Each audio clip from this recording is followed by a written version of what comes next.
7 mois de combat à Barmout, pourquoi cette bataille est-elle devenue si symbolique? Analyse dans ce journal.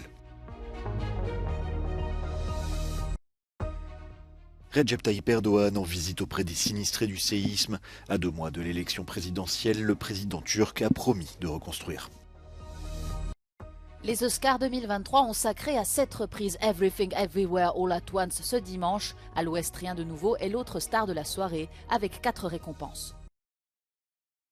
C'est un vent de panique qui souffle sur le secteur bancaire. Le Trésor, la Réserve fédérale et l'Agence de garantie des dépôts américains ont annoncé dimanche qu'ils allaient permettre aux clients de la banque en faillite Silicon Valley Bank de retirer l'intégralité de leurs dépôts après sa fermeture vendredi dernier. La SVB était la 16e institution américaine avec 210 milliards de dollars d'actifs, et il s'agit de la plus grosse faillite bancaire depuis la grande crise financière de 2008. Une affaire qui menace à court terme de nombreuses sociétés américaines et qui risque de se propager dans le monde. La branche britannique de la SVB a été revendue à HSBC. Les bourses européennes sont quant à elles en chute libre depuis ce week-end.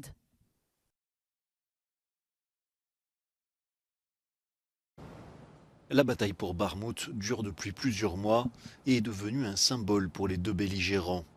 Selon les experts occidentaux, Barmout n'est pas en soi d'une grande valeur militaire et stratégique. La raison pour laquelle les combats sanglants n'ont pas cessé se situe davantage sur le plan politique. Moscou et Kiev ont déjà trop investi pour abandonner maintenant. Unfortunately, what happens, it's like Verdun. Once a lot of people start dying for a place, it doesn't really matter. You've got blood capital already spent, and then because of that spend of blood, it becomes politically significant. Once people start attacking and need a win, it takes on a whole little world of its own. Selon les experts occidentaux, il est important pour la Russie de remporter une victoire éclatante après une série de lourdes défaites fin 2022. Kiev de son côté affirme que dans la région de Barmout, l'armée ukrainienne parvient à contenir les forces russes, empêchant ainsi le Kremlin de mener des opérations d'envergure dans d'autres régions. The Ukrainians are using it, a defensive battle, to inflict the highest amount of casualties on the Russian attackers at the lowest possible cost to themselves before unleashing a counter punch or two against Russia at a time of Ukraine's choice and also a place of their choosing.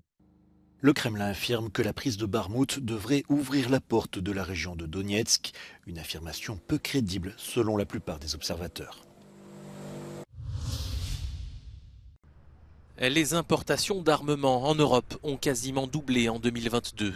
En cause, l'Ukraine, qui est devenue la 3e destination mondiale pour les armes. Si dans les autres parties du monde, les importations d'armements sont en relative baisse, l'Europe, elle, s'arme jusqu'aux dents.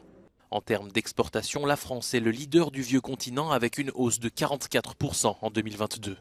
For France, this has long been something which is considered a normal part of French economic policy. But of course, it is also France still considering itself as a great power, and weapons exports, arms supplies to other states can be seen as a significant part of foreign policy and of attempts to gain more influence in certain parts of the world. La Russie reste le 2e exportateur mondial derrière les États-Unis, mais sa part du marché a légèrement baissé en 2022 pour s'établir à 16%. Russia will need weapons for its own war effort, and secondly also to the fact that Russia is under very strict sanctions from Europe and from the US. En 2022, l'Ukraine a concentré 31% des importations d'armes en Europe et 8% dans le monde. Avant la guerre, le pays était un importateur négligeable. Seuls le Qatar et l'Inde ont dépassé Kiev en 2022 en s'armant massivement. La Corée du Nord a lancé 2 missiles de croisière depuis un sous-marin. Le tir a eu lieu dimanche matin au large de la ville côtière de Sinpo, dans l'est du pays, selon l'agence de presse nord-coréenne KCNA. Il aurait notamment permis de vérifier la posture opérationnelle actuelle des moyens de dissuasion nucléaire dans différents espaces. Des missiles lancés quelques heures avant le début d'exercices militaires conjoints entre la Corée du Sud et les États-Unis, les plus importants en 5 ans. Pyongyang, qui dispose de l'arme nucléaire, a averti que de tels exercices pouvaient être considérés comme une déclaration de guerre. Le président turc Recep Tayyip Erdogan était en visite ce dimanche dans les zones touchées par le séisme du 6 février. Au milieu des villages de tentes qui ont poussé en quelques jours, il a promis de reconstruire les logements de centaines de milliers de personnes qui ont tout perdu dans la catastrophe. Cette nouvelle visite intervient à 2 mois d'une élection présidentielle cruciale pour le pouvoir. Recep Tayyip Erdogan est sous le feu des critiques suite au séisme, accusé d'avoir trop tardé à envoyer les secours sur place, mais également d'avoir couvert pendant des années les fraudes de promoteurs immobiliers qui se sont enrichis en ignorant les normes antisismiques. Jusqu'à présent, 269 suspects ont été arrêtés par la police turque dans le cadre de l'enquête judiciaire. Le bilan du tremblement de terre s'élève désormais à 48 000 morts, rien qu'en Turquie, et au moins 6 000 autres en Syrie. Une conférence internationale des donateurs se tiendra à Bruxelles le 20 mars afin de collecter des fonds pour aider à la reconstruction des zones touchées. La Banque mondiale estime que le séisme du 6 février a causé environ 35 milliards de dollars de dégâts.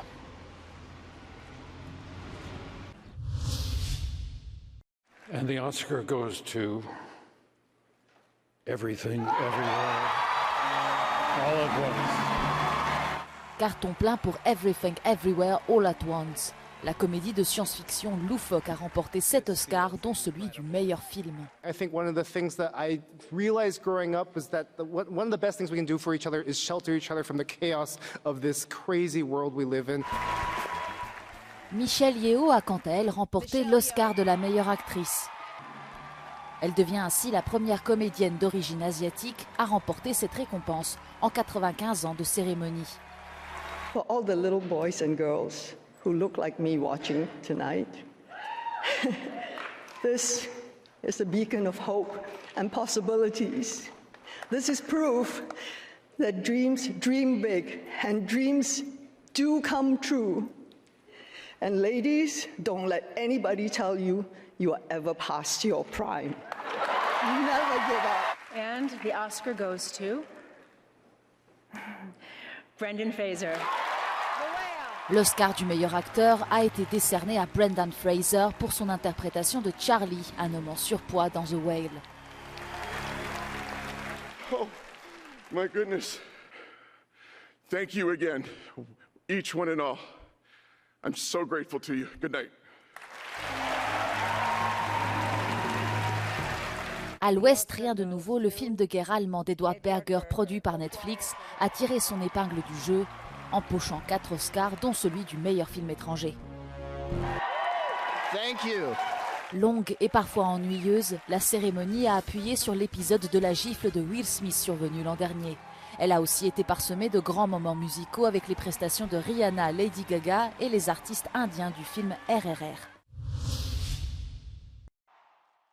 Depuis son élection, il y a 10 ans, jour pour jour, le pape François s'est distingué de ses prédécesseurs.